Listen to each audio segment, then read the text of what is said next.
few years ago, Bishop Selby Spong from the Roman Catholic Church visited South Africa, and he also visited a few of our prominent Reformed churches and theological seminaries.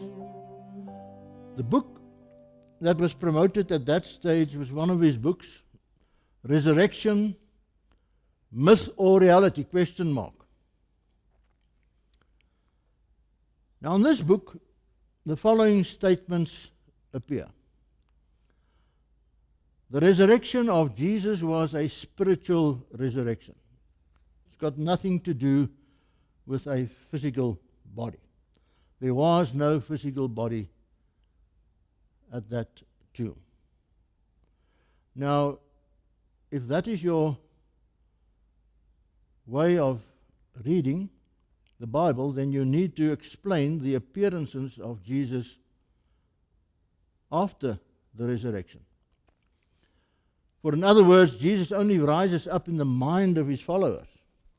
And therefore, it states the appearances of Jesus after his resurrection were only visions which his disciples had because they had this great need to see him again.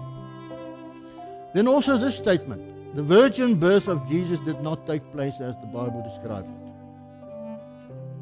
And the next, the Gospels of Matthew, Mark and Luke cannot be taken as literal history.